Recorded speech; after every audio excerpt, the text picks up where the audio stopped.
নমস্কাৰ সকলোকে LPNMECR YouTube চেনেলৰ আন এটা ভিডিঅ'লৈ স্বাগতম জনাইছো। আজিৰ ভিডিঅ'ৰ বিষয়বস্তু হৈছে সপ্তম শ্ৰেণীৰ সমাজ বিচিত্ৰা কিতাপখনত দিয়া পাঠ নম্বৰ 2 যাৰ নাম হৈছে বতৰ, জলবায়ু আৰু ঋতু পৰিৱৰ্তন। এতিয়া আমি এই পাঠটোত থকা মূল কথাখিনি আমি বুজিবলৈ চেষ্টা কৰো আহা। ইয়াত কি কৈছে, বতৰ আৰু জলবায়ু কি এই বিষয়ে তোমালোকে ইতিমধ্যে ষষ্ঠ শ্ৰেণীৰ বিজ্ঞানৰ পাঠ্যপুথিত পাই আহিছা। তোমালোকে ক্লাছ 6ত পাই আহিছিলা যে বতৰ আৰু জলবায়ু মানে কি। যদি তোমালোকৰ মনত নাই তেতিয়াহ'লে মই আকৌ এবাৰ কৈ দিছো। বতৰ মানে হৈছে কোনো এখন ঠাইত অলপ সময়ৰ বাবে থকা আকাশৰ অৱস্থাক কি বুলি কোৱা হয়, বতৰ বুলি কোৱা হয়। যেনে মই ৰাতিপুৱা টোপনিৰ পৰা উঠি পেলাই মই বেলিটো ওলোৱা দেখা পালো, আৰু সেই বতৰটো কি বুলি ক'ব, ফৰকাল বা ৰদালি বতৰ বুলি কোৱা হ'বগৈ। তাৰপিছত মই অলপ পিছত দেখিলো যে বতৰটো কি হৈ গ'ল, ডাৱৰীয়া হৈ গ'ল, আৰু সেই বতৰটো কি বুলি ক'ব, ডাৱৰীয়া বতৰ। ডাৱৰীয়া বতৰৰ পিছত অলপ পিছত কি আহি গ'ল, আকৌ বৰষুণ দিলে, ধাৰাসাৰ বৰষুণ আহিল, আৰু সেই বৰষুণৰ বতৰটোক আমি কি বুলি ক'ম, বৰষুণৰ বতৰ বুলি ক'ম। অৰ্থাৎ দিনটোৰ ভিতৰত বতৰ বহুত কেইবাৰ পৰিৱৰ্তন হ'ব পাৰে। কিন্তু জলবায়ু তেনেকুৱা নহয়। জলবায়ু মানে কি, কোনো এখন ঠাইৰ 30ৰ পৰা 50 বছৰৰ বতৰৰ যি অৱস্থা আছে তাকে কি বুলি কোৱা হয়, জলবায়ু বুলি কোৱা হয়। এতিয়া চোৱা পাঠটোত কি কৈছে, তাপ, চাপ, আৰ্দ্ৰতা, বতাহ, বৃষ্টিপাত আদি উপাদানবোৰে কোনো এখন ঠাইত বতৰ কেনে হ'ব সেয়া নিৰ্ধাৰণ কৰে। আমাৰ দেশৰ প্ৰধান জলবায়ু অনুসন্ধান আৰু সেৱা কেন্দ্ৰটো মহাৰাষ্ট্ৰৰ পুনেত অৱস্থিত। এইটো তোমালোকে অলপ ভালদৰে চাই ল'বা, কাৰণ ইয়াৰ পৰা তোমালোকৰ 1 মাৰ্কৰ শৰ্ট কুৱেশ্যন আহিব পাৰে যে আমাৰ দেশৰ জলবায়ু অনুসন্ধান আৰু সেৱা কেন্দ্ৰটো কোনখন ঠাইত আছে। তেতিয়াহ'লে তোমালোকে লিখিব লাগিব যে মহাৰাষ্ট্ৰৰ পুনেত। ইয়াৰ পাছত কৈছে যে অসমৰ আঞ্চলিক বতৰ বিজ্ঞান কেন্দ্ৰটো গুৱাহাটীৰ বৰঝাৰত আছে। এইটো তোমালোকে অলপ ভালদৰে চাই ল'বা, কাৰণ তোমালোকৰ পৰীক্ষাত 1 মাৰ্কৰ কুৱেশ্যন আহিব পাৰে যে অসমৰ আঞ্চলিক বতৰ বিজ্ঞান কেন্দ্ৰটো ক'ত আছে। তেতিয়াহ'লে তোমালোকে লিখিব লাগিব গুৱাহাটীৰ বৰঝাৰত আছে। ইয়াৰ পাছত বতৰৰ উপাদান। ইয়াৰ পাছত আছে বায়ুৰ উষ্ণতা। বায়ুৰ উষ্ণতা মানে কি, বায়ুমণ্ডলৰ গৰম বা ঠাণ্ডাৰ পৰিমাণকে আমি উষ্ণতা বুলি কওঁ।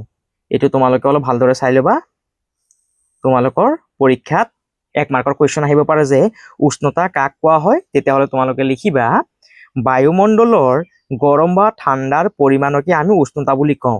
এতিয়া বায়ুমণ্ডল মানে কি, বায়ুমণ্ডল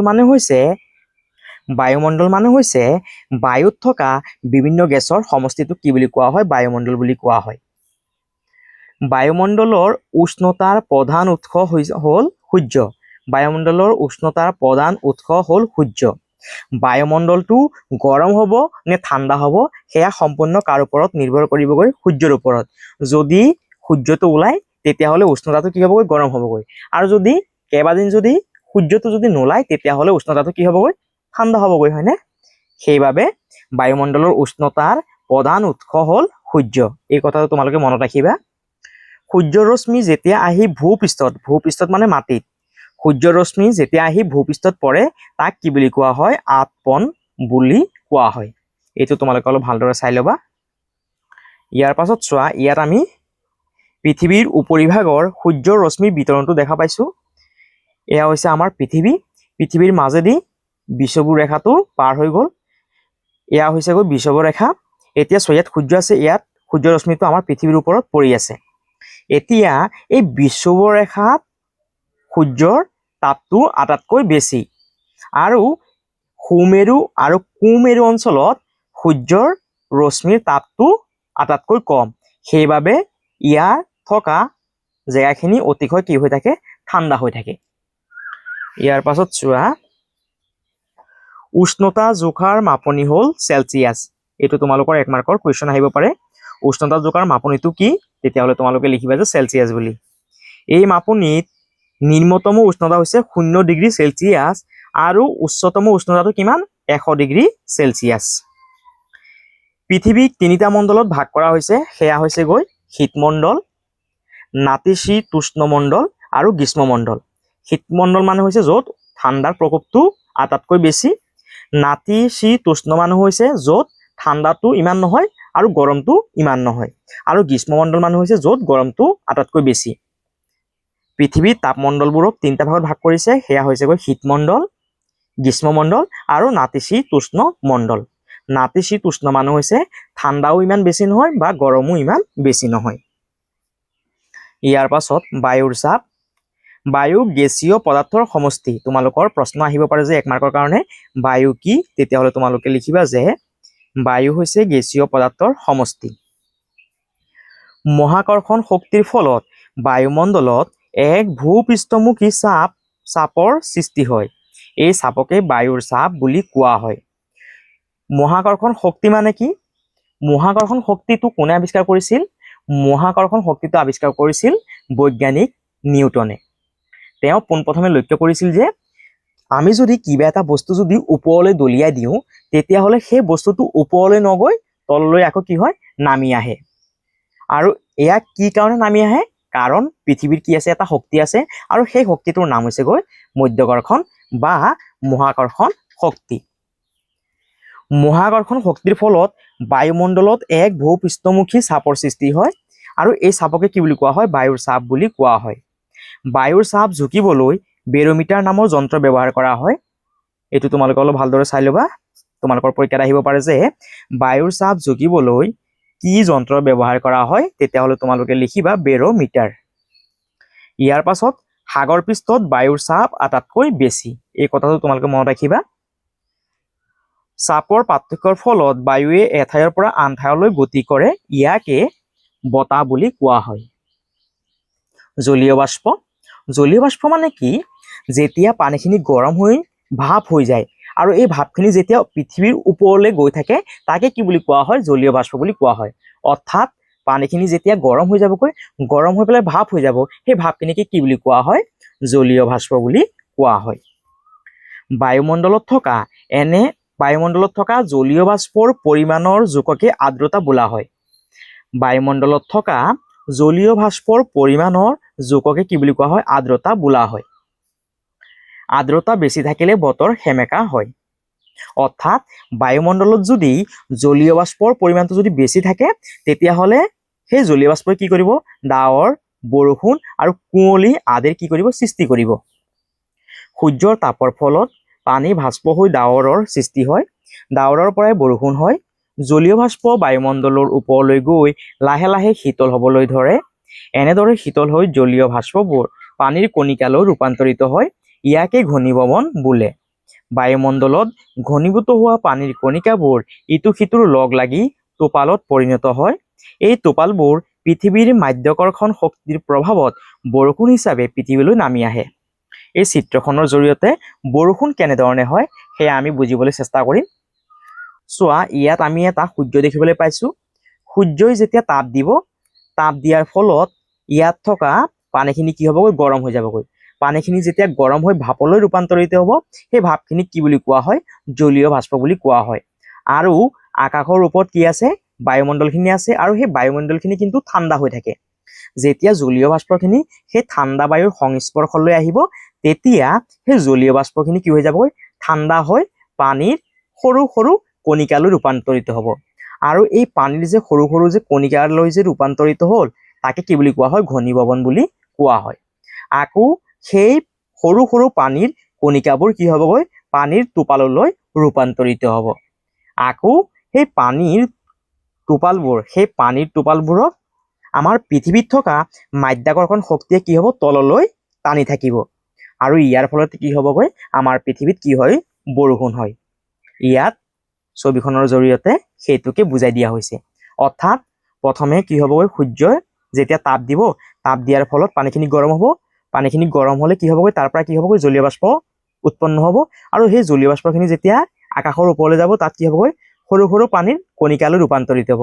আকৌ সেই পানীৰ কণিকাবোৰ কি হ'বগৈ? পানীৰ টোপাললৈ ৰূপান্তৰিত হ'ব। আকৌ সেই পানীৰ টোপালখিনিক মাধ্যাকৰ্ষণ শক্তিয়ে পৃথিৱীলৈ টানি থাকিবগৈ। আৰু ইয়াৰ ফলত কি হ'বগৈ? আমাৰ পৃথিৱীত বৰষুণ হৈ থাকে। এই ছবিখনৰ জৰিয়তে তাকে বুজোৱা হৈছে। ইয়াৰ পাছত বতাহ দিয়া আছে। গতিশীল বা চলাচল কৰা বায়ুকে বতাহ বোলে। এইটো তোমালোকে অলপ ভালদৰে চাই ল'বা। 1 মাৰ্কৰ কুৱেশ্যন আহিব পাৰে। বতাহ কাক বোলে? গতিশীল বা চলাচল কৰা বায়ুকে কি বুলি কোৱা হয়? বতাহ বুলি কোৱা হয়। বতাহ উচ্চ চাপ অঞ্চলৰ পৰা নিম্ন চাপ অঞ্চললৈ বলে। ইয়াৰ পাছত এখন ঠাইৰ 30ৰ পৰা 50 বছৰৰ গড় বতৰৰ অৱস্থাকে জলবায়ু বোলা হয়। জলবায়ু কাক কোৱা হয়? এখন ঠাইৰ 30ৰ পৰা 50 বছৰৰ গড় বতৰৰ অৱস্থাকে কি বুলি কোৱা হয়? জলবায়ু বুলি কোৱা হয়। অৰ্থাৎ বতৰটো কিন্তু কি হয়? সঘনাই সলনি হৈ থাকে, কিন্তু জলবায়ুটো কিন্তু সঘনাই কিন্তু সলনি হৈ নাথাকে। জলবায়ু আৰু বতৰক প্ৰভাৱিত কৰা কিছুমান কাৰক আছে, যেনে অক্ষাংশ, সমুদ্ৰ পৃষ্ঠৰ পৰা উচ্চতা, সাগৰৰ সান্নিধ্য, সাগৰীয় সোঁত, পৰ্বত পাহাৰৰ অৱস্থান, ভূপ্ৰকৃতি, ভূমিৰ ডাল, উদ্ভিদৰ স্থিতি আদি। এইখিনি তোমালোকে অলপ ভালদৰে চাই ল'বা। চোৱা, ইয়াত এখন আমি সাগৰ দেখিবলৈ পাইছো আৰু সাগৰৰ ওচৰত এখন কি আছে? পাহাৰ আছে। আৰু আমি জানো যে সাগৰ পৃষ্ঠত সদায় কি হয়? বায়ুখিনি চলাচল কৰি থাকে। এতিয়া এই বায়ুখিনি চলাচল কৰাৰ ফলত চোৱা, এই চাইডত কি হ'বগৈ? পাহাৰৰ ইটো চাইডত বৰষুণখিনি কি হ'বগৈ? বেছিকৈ হ'ব, আৰু এই চাইডত কিন্তু বৰষুণখিনি কি হ'বগৈ? কমকৈ হ'বগৈ। সেই কথাটোকে ইয়াত দেখাই দিয়া হৈছে। ইয়াত অনুশীলনী 1 দিয়া আছে। আমি প্ৰথমে পাঠটো পঢ়িলোঁ, তাৰপিছত অনুশীলনী 1ৰ প্ৰশ্নখিনি সমাধান কৰিম। ইয়াৰ পাছত ভাৰতৰ বৰ্ষাকালৰ চমু আভাস, মৌচুমী বতাহ। ভাৰতৰ বৰ্ষাকাল পৰিচালিত হয় মৌচুমী বতাহৰ দ্বাৰা। সেয়েহে ভাৰতক মৌচুমী জলবায়ুৰ দেশ বোলা হয়। মৌচুমী বতাহক 2টা মুখ্য ভাগত ভাগ কৰিছে। এটা হৈছে দক্ষিণ পশ্চিম মৌচুমী আৰু উত্তৰ পূব মৌচুমী। ইয়াত দক্ষিণ পশ্চিম মৌচুমী বতাহৰ বিষয়ে দিয়া আছে। ভাৰত মহাসাগৰত সৃষ্টি হৈ দক্ষিণ পশ্চিম দিশৰ পৰা গ্ৰীষ্মকাল মানে গৰম কালত, গ্ৰীষ্মকালত অহা জলীয় বাষ্পবাহী বতাহকে দক্ষিণ পশ্চিম মৌচুমী বতাহ বুলি কোৱা হয়। এইখিনি তোমালোকে অলপ চাই ল'বা। ভাৰতত দক্ষিণ পশ্চিম মৌচুমী বতাহৰ 2টা প্ৰধান সোঁত আছে। সেয়া হৈছে আৰৱ সাগৰৰ পৰা বোৱা বতাহ আৰু বংগোপসাগৰৰ পৰা বোৱা বতাহ। এইখিনি তোমালোকে অলপ ভালদৰে চাই ল'বা। ইয়াৰ পাছত উত্তৰ পূব মৌচুমী বতাহ, অৰ্থাৎ যি মৌচুমী বতাহ উত্তৰ পূব দিশৰ পৰা বলিছে তাকে কি বুলি কোৱা হয়? উত্তৰ পূব মৌচুমী বতাহ বুলি কোৱা হয়। চোৱা, ইয়াত উত্তৰ পূব দিশৰ পৰা কি হৈছে? মৌচুমী বতাহখিনি বলিছে, সেইবাবে ইয়াক কি বুলি কোৱা হয়? উত্তৰ পূব মৌচুমী বতাহ বুলি কোৱা হয়। ভাৰতৰ বৰষুণৰ ৰূপৰেখা। ভাৰতৰ বাৰ্ষিক গড় বৃষ্টিপাত হ'ল 118 চেণ্টিমিটাৰ।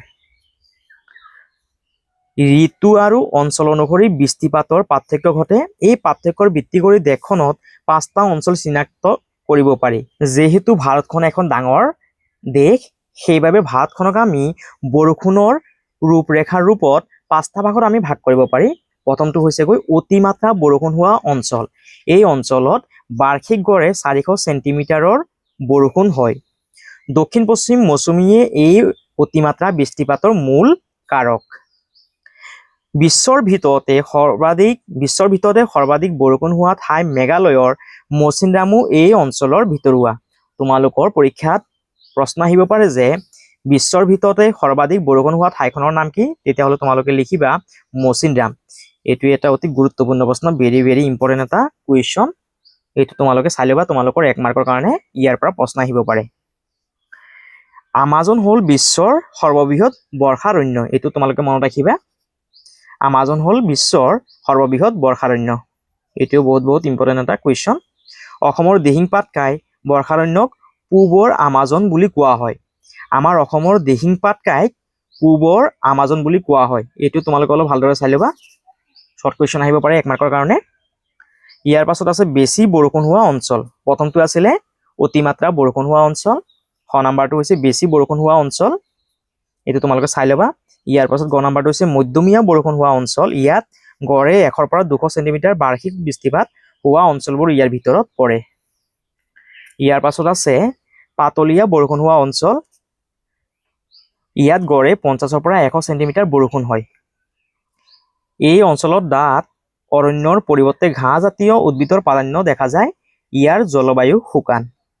মৰুভূমি আৰু অৰ্ধ মৰুভূমি অঞ্চল। এইবোৰ অঞ্চলত বছৰি 50 চেণ্টিমিটাৰৰ তলত বৰষুণ হয়। যেনে ৰাজস্থান, গুজৰাট, সেই ঠাইখিনিত কি হয়? বছৰি বৰষুণৰ পৰিমাণটো বহুত কি থাকে? কম থাকে। এইখিনি তোমালোকে অলপ পঢ়ি ল'বা। আমাৰ জীৱনত বৰষুণৰ প্ৰভাৱ, এইটো তোমালোকে অলপ চাই ল'বা। বৰষুণৰ ফলত ঘাঁহনি আৰু গছ-গছনি বৃদ্ধি পায়, জীৱ-জন্তু খাদ্যৰ নাটনি দূৰ হয়। অৰ্থাৎ পানীয়ে আমাক কেনেধৰণে সহায় কৰে সেইখিনি ইয়াত দিয়া আছে। ঋতুৰ পৰিৱৰ্তন। সচৰাচৰ স্থানীয় বতৰ আৰু জলবায়ু ভিত্তি কৰি ঋতু বিভাজন কৰা হয়। ইয়াত ঋতুখিনিৰ বিষয়ে দিয়া আছে আৰু ইয়াৰ লক্ষণখিনি ইয়াত দিয়া আছে, তোমালোকে এইখিনি অলপ চাই ল'বা। ইয়াৰ পৰা তোমালোকৰ প্ৰশ্ন আহিব পাৰে, সেইবাবে তোমালোকে এইখিনি অলপ চাই ল'বা। এতিয়া আমি এই পাঠটোৰ ভিতৰত থকা যি অনুশীলনী 1 দিয়া আছে তাৰে প্ৰশ্নখিনি সমাধান কৰিম। এতিয়া আমি অনুশীলনী 1ত দিয়া প্ৰশ্নখিনি সমাধান কৰিম। সেইবাবে চোৱা 1 নম্বৰ প্ৰশ্নটো কি দিয়া আছে, তলৰ প্ৰশ্নবোৰৰ উত্তৰ দিয়া। 1ৰ ক নম্বৰৰ প্ৰশ্ন, বতৰ আৰু জলবায়ুৰ মাজত থকা দুটা পাৰ্থক্য উল্লেখ কৰা। চোৱা ইয়াৰ উত্তৰটো কেনেধৰণে লিখিবা, মই আগতীয়াকৈ লিখি থৈছিলো। ক নম্বৰ প্ৰশ্ন, বতৰ আৰু জলবায়ুৰ মাজত থকা দুটা পাৰ্থক্য উল্লেখ কৰা। ইয়াৰ উত্তৰটো তোমালোকে এনেধৰণে লিখিবা, বতৰ অতি কম সময়ৰ অৱস্থাক বুজায়, কিন্তু জলবায়ু দীঘলীয়া সময়ৰ গড় অৱস্থাক বুজায়। ইয়াৰ পাছতে তোমালোকে লিখিবা 2 নম্বৰ, বতৰ সঘনাই সলনি হৈ থাকে, কিন্তু জলবায়ু ধীৰে ধীৰে সলনি হয়। ইয়াৰ পাছতে তোমালোকে ধুনীয়াকৈ লিখি ল'বা। অৰ্থাৎ বতৰ মানে হৈছে কোনো এখন ঠাইৰ অলপ সময়ৰ বাবে থকা আকাশখনৰ অৱস্থা কি বুলি কোৱা হয়, বতৰ বুলি কোৱা হয়। কিন্তু জলবায়ু কি হ'বগৈ, কোনো এখন ঠাইৰ দীঘলীয়া সময়ৰ বাবে থকা বতৰৰ অৱস্থাটো কি বুলি কোৱা হয়, জলবায়ু বুলি কোৱা হয়। আৰু বতৰ সঘনাই কিন্তু কি হৈ থাকিব, সলনি হৈ থাকিব, কিন্তু জলবায়ু কি হ'বগৈ, সঘনাই সলনি হৈ নাথাকে, এয়া ধীৰে ধীৰে কি হ'বগৈ, সলনি হ'বগৈ। ইয়াৰ পাছতে তোমালোকে 1ৰ ক নম্বৰৰ উত্তৰটো ধুনীয়াকৈ লিখি ল'বা। ইয়াৰ পাছত খ নম্বৰ প্ৰশ্ন, বতাহ কেনেকৈ এটা অঞ্চলৰ পৰা আন এটা অঞ্চললৈ প্ৰবাহিত হয়। ইয়াৰ উত্তৰটো তোমালোকে লিখিবা, বায়ুৰ চাপৰ পাৰ্থক্যৰ ফলত বায়ুৱে এঠাইৰ পৰা আন ঠাইলৈ প্ৰবাহিত হয়। বতাহ উচ্চ চাপ অঞ্চলৰ পৰা নিম্ন চাপ অঞ্চললৈ বলে। ইয়াৰ পাছতে তোমালোকে খ নম্বৰ উত্তৰটো লিখি ল'বা। অৰ্থাৎ বায়ুৰ চাপৰ পাৰ্থক্যৰ ফলত বায়ুৱে এঠাইৰ পৰা আন ঠাইলৈ কি হ'ব, প্ৰবাহিত হ'ব। ইয়াৰ পিছত গ নম্বৰ প্ৰশ্ন, বায়ুমণ্ডলৰ উষ্ণতাৰ প্ৰধান উৎস কি। ইয়াৰ উত্তৰটো লিখিবা, আমি অলপ আগতে পাইছিলো, বায়ুমণ্ডলৰ উষ্ণতাৰ প্ৰধান উৎস হ'ল সূৰ্য। ঘ নম্বৰ প্ৰশ্ন, আৰ্দ্ৰতা বুলিলে কি বুজা। ইয়াৰ উত্তৰটো লিখিবা, বায়ুমণ্ডলত থকা জলীয় বাষ্পৰ পৰিমাণৰ জোখক আৰ্দ্ৰতা বোলে। অৰ্থাৎ বায়ুমণ্ডলত কিমানখিনি পৰিমাণৰ, অৰ্থাৎ কিমান পৰিমাণৰ জলীয় বাষ্প আছে তাকে কি বুলি কোৱা হয়, আৰ্দ্ৰতা বুলি কোৱা হয়। অৰ্থাৎ বায়ুমণ্ডলত কিমান পৰিমাণৰ জলীয় বাষ্প আছে তাকে কি বুলি কোৱা হয়, আৰ্দ্ৰতা বুলি কোৱা হয়। ইয়াৰ পাছত প্ৰথম নম্বৰ প্ৰশ্ন, বায়ুৰ চাপ জোখা যন্ত্ৰটোৰ নাম কি। ইয়াৰ উত্তৰটো লিখিবা, বায়ুৰ চাপ জোখা যন্ত্ৰটোৰ নাম হ'ল বেৰোমিটাৰ। এইটো তোমালোকৰ 1 মাৰ্কৰ কুৱেশ্যন আহিব পাৰে, সেইবাবে তোমালোকে এই উত্তৰটো অলপ ভালদৰে চাই ল'বা। ইয়াৰ পাছত দ্বিতীয় নম্বৰ প্ৰশ্ন, বতৰ আৰু জলবায়ুক নিয়ন্ত্ৰণ কৰা কাৰকবোৰ কি। ইয়াৰ উত্তৰটো লিখিবা, বতৰ আৰু জলবায়ুক নিয়ন্ত্ৰণ কৰা কাৰকবোৰ হৈছে অক্ষাংশ, সমুদ্ৰ পৃষ্ঠৰ পৰা উচ্চতা, সাগৰৰ সান্নিধ্য, সাগৰীয় সোঁত, পৰ্বত পাহাৰৰ অৱস্থান, ভূ প্ৰকৃতি, ভূমিৰ ঢাল, উদ্ভিদৰ স্থিতি আদি।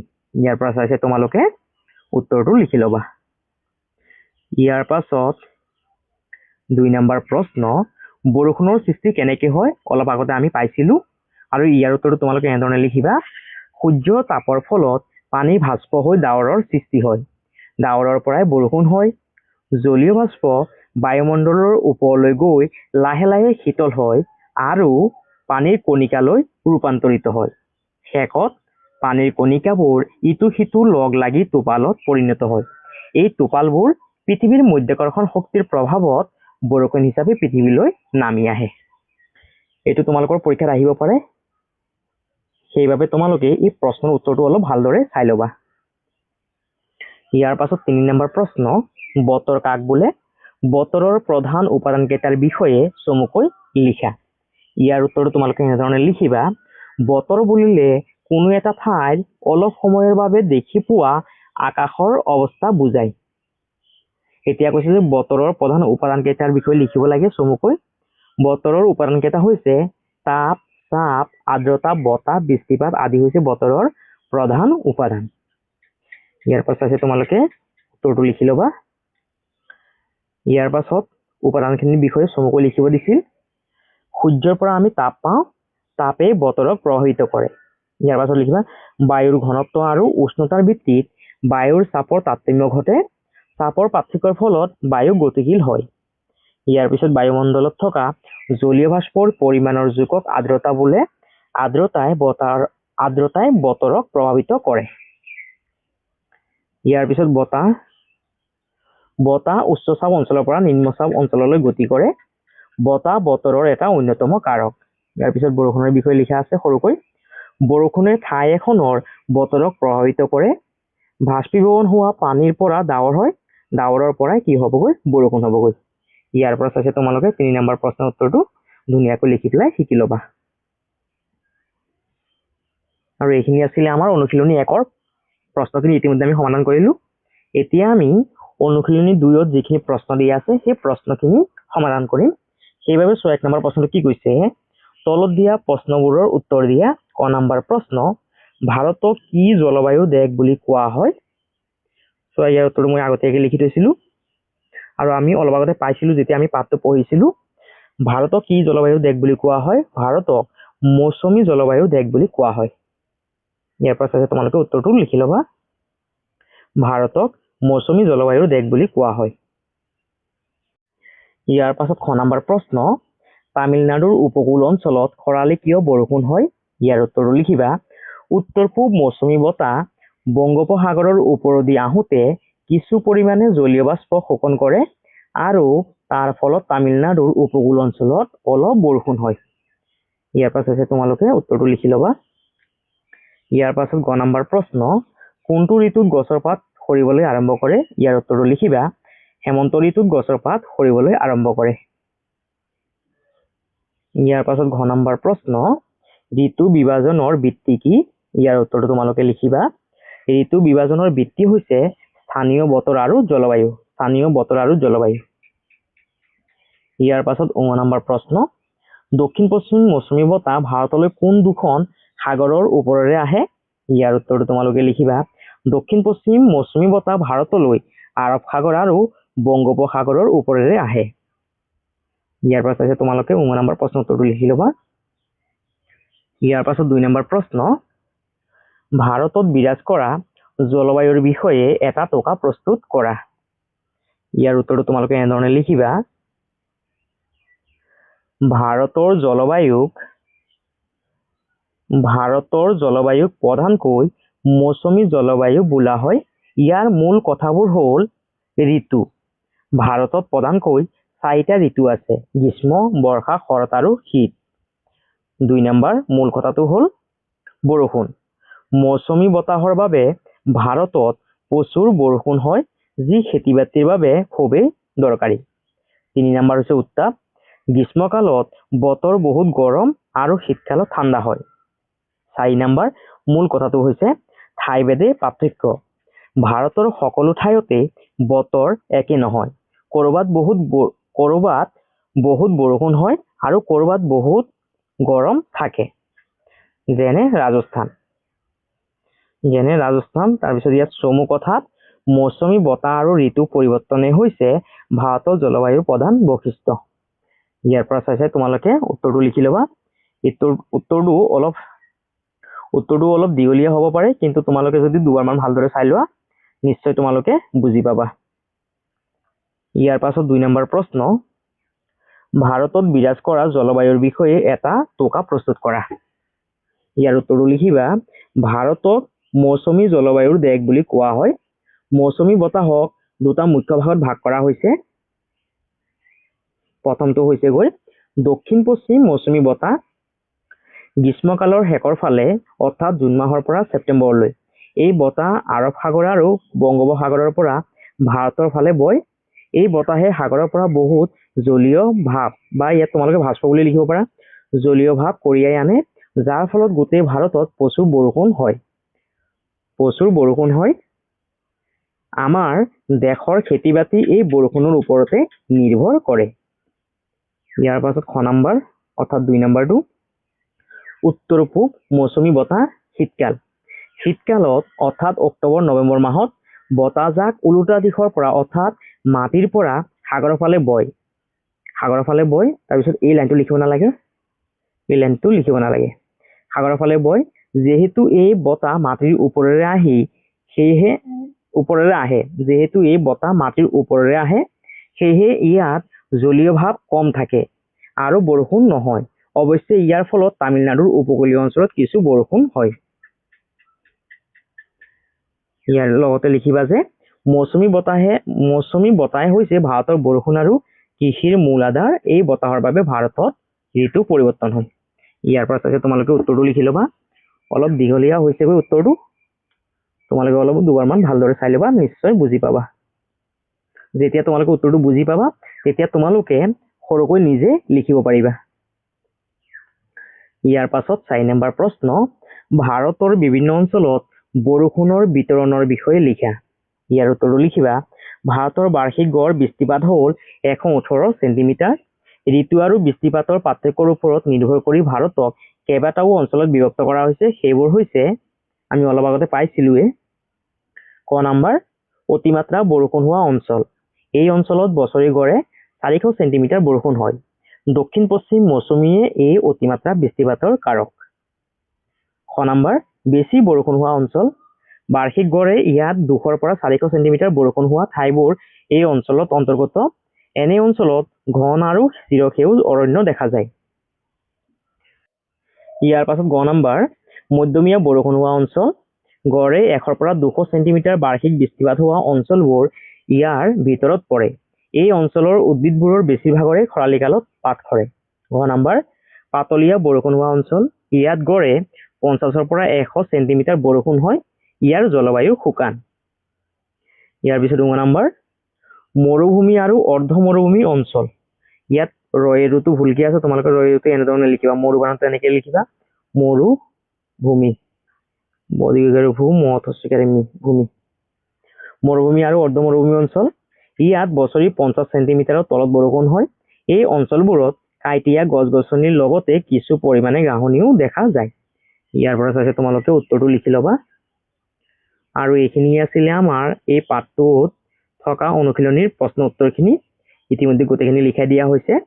তোমালোকে ইয়াৰ পৰা চাইছে ধুনীয়াকৈ উত্তৰখিনি লিখি ল'বা আৰু শিকি ল'বা। আৰু অনাগত দিনবোৰতো তোমালোকে এনেকুৱা ধৰণৰ ধুনীয়া ধুনীয়া ভিডিঅ' কেইটা পাই থকাৰ বাবে তোমালোকে মোৰ চেনেলটো ছাবস্ক্ৰাইব কৰি ল'বা, ভিডিঅ'টো শ্বেয়াৰ কৰিবা আৰু কমেণ্ট কৰিবলৈ নাপাহৰিবা। সকলোকে ধন্যবাদ।